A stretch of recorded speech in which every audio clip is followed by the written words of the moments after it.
All right.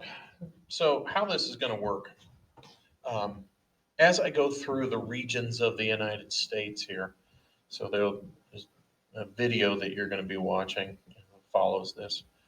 Um, if you go to Google Classroom, there's a set of notes that I'll be working off of, and it would be good for you to go through those, add anything that I talk about, make them your notes so you get a copy of your own.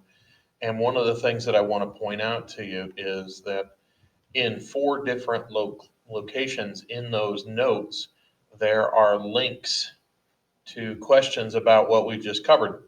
So make sure that you click on and complete those four sets of questions that are associated with these notes.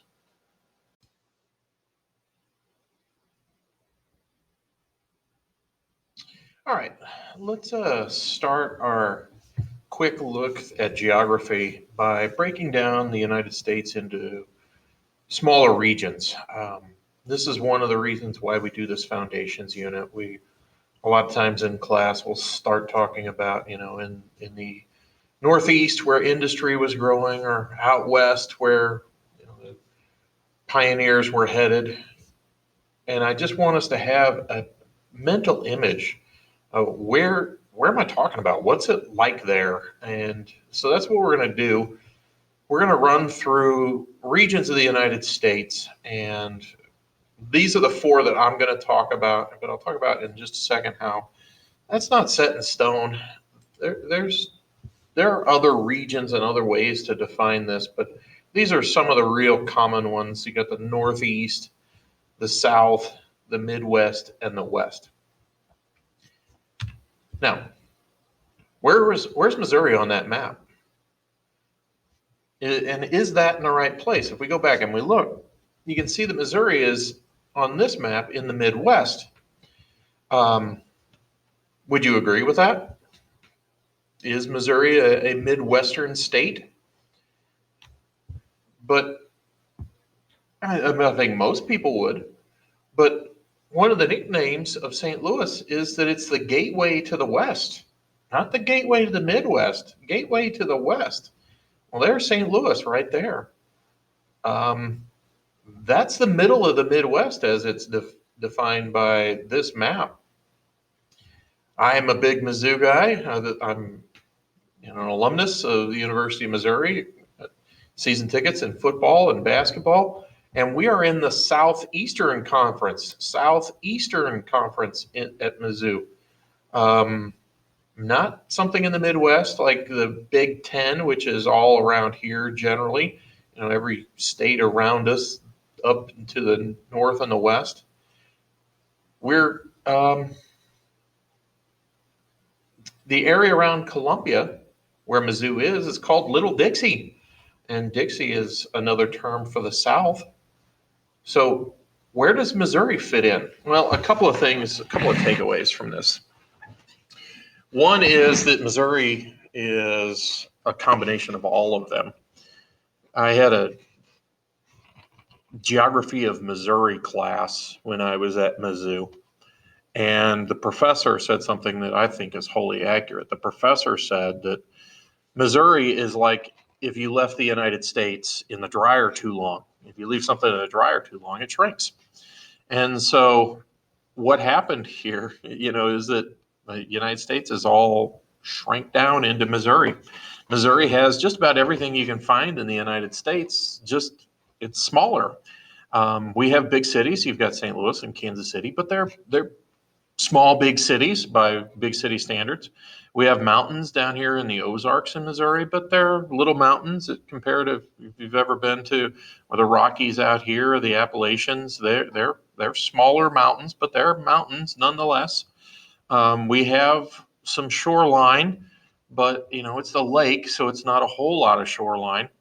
We have agriculture of all kinds. There's cotton grown in the south of Missouri, but the northern part of it is as much corn belt as you're going to find anywhere else.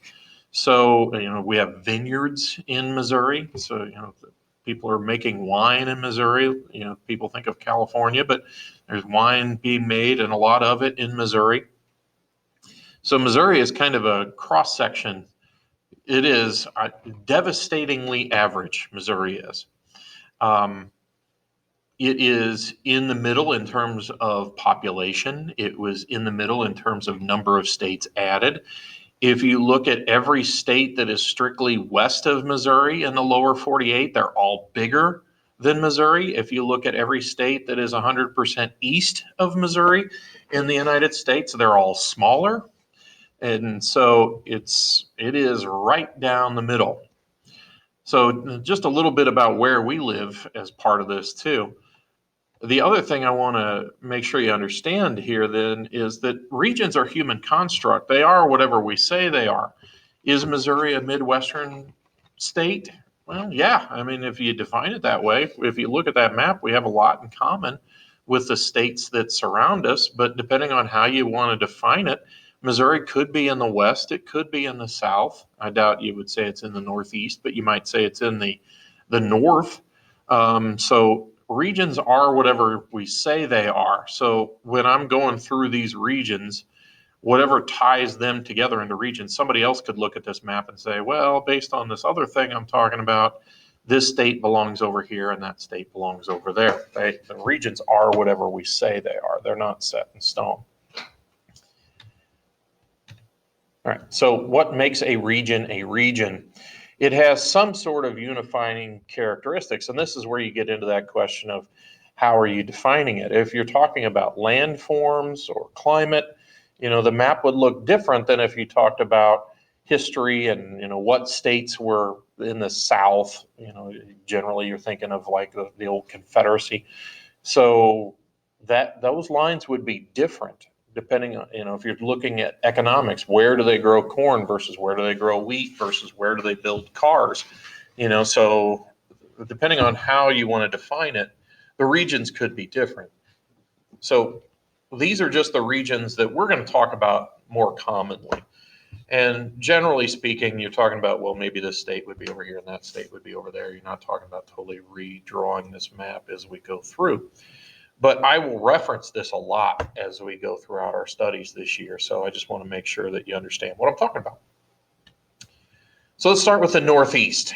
The Northeast is an odd combination of the highest density of population and the highest number of states in the smallest region of the four that we look at. And of all the regions, they're all broken down into subregions, but this is the only subregion that I might actually reference in class, and that's New England. New England is everything east of New York. And it's also a little bit easier for us to remember. If I don't have any sports fans in here, you're familiar with the Patriots. They used to be the Boston Patriots, but now they're the New England Patriots. And so it's maybe a little bit more common term that we use. But it's also the only subregion that I might potentially reference. So when you look at these other subregions, somebody that's in a geography conference might refer to some of these other subregions, but I won't. So it is the smallest region with. Let's look at why the Northeast is the most densely populated area of the country, region of the country. It's where the United States began. The Northeast region, the East Coast generally. It started, English settlement started in Virginia, but some of the oldest settlements in the United States are in the Northeast. You've got the Pilgrims that come to New England, give us Thanksgiving. Dutch settlement of New York, which New York was New Amsterdam before it was New York. Three of the largest cities of the Northeast, New York City, Philadelphia, Boston, all have African American, Italian, Irish, and Puerto Rican immigration heavily influenced them.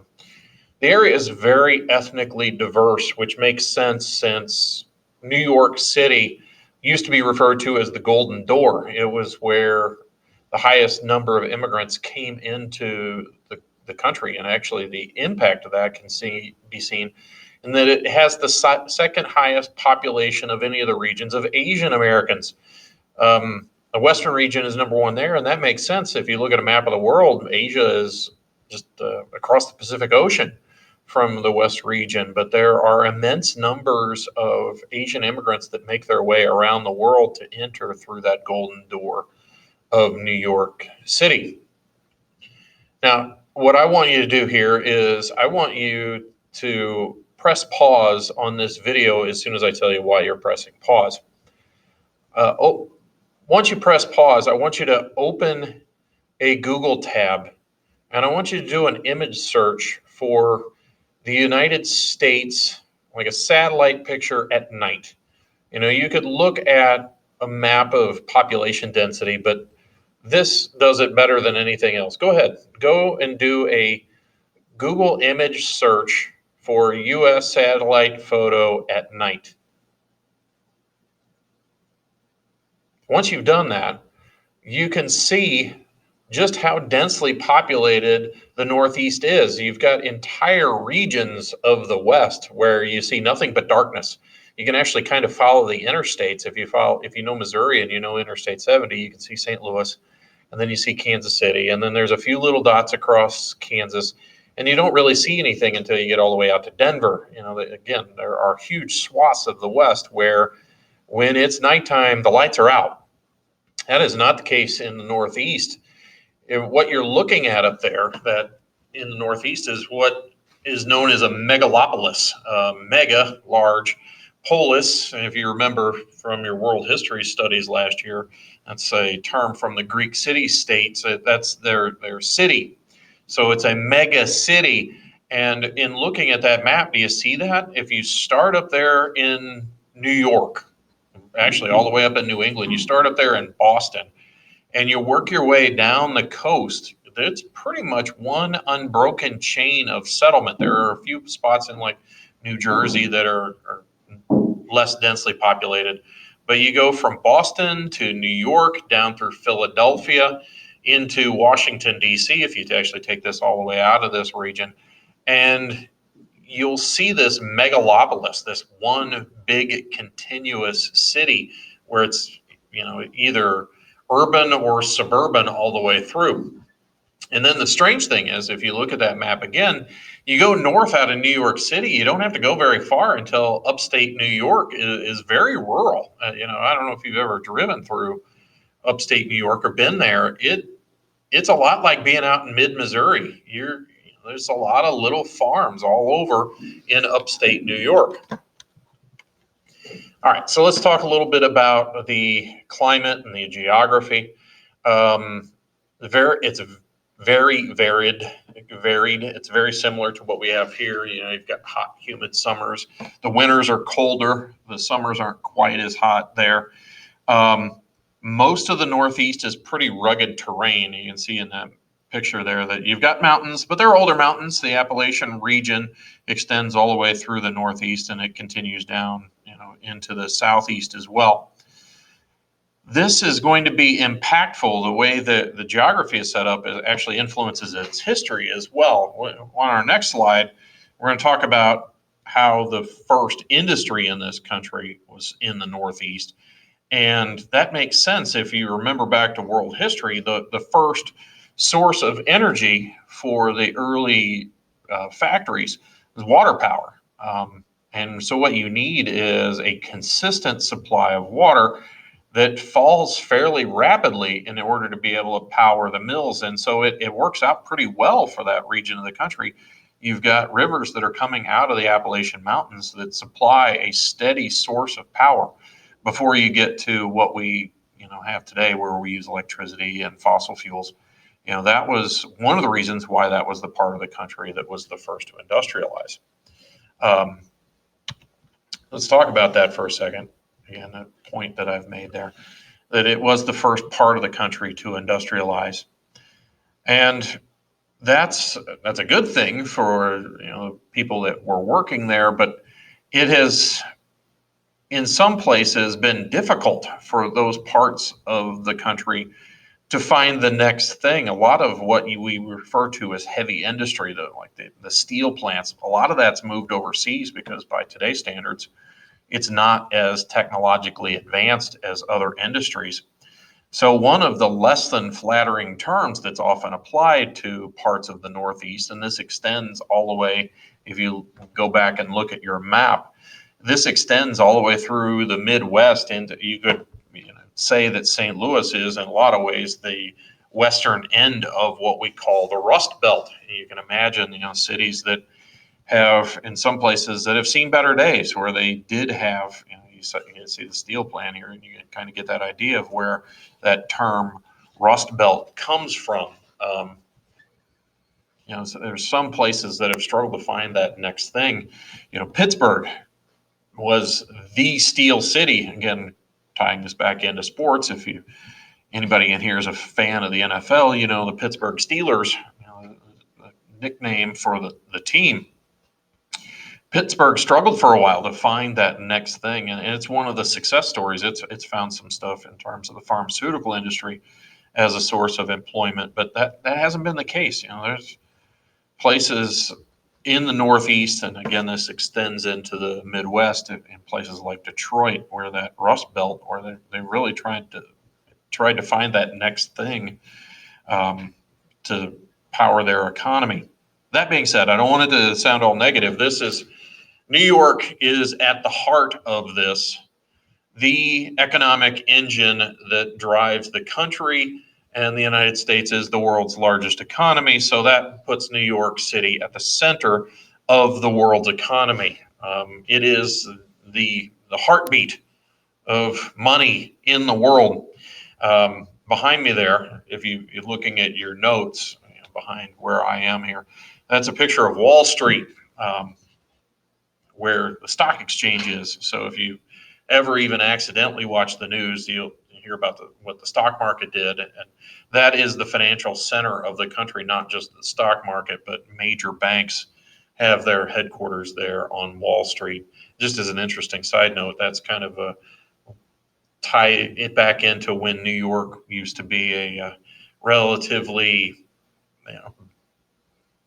rural area, going back several hundred years now. The wall in Wall Street was literally the wall that was there to protect the city from Native Americans that they had built. So that's a term. Wall Street's a vestige of that time period. It's kind of hard to imagine when Manhattan, the center of New York City, was rural, but it was at one point. It was purchased for $24, the whole entire island. $24 would probably buy a square foot of New York today, probably not even. So that's the Northeast. And so I'm going to take a little break here before we head into the next part of the video. And I need you to do the same. I need you to go and answer those questions that link in your notes.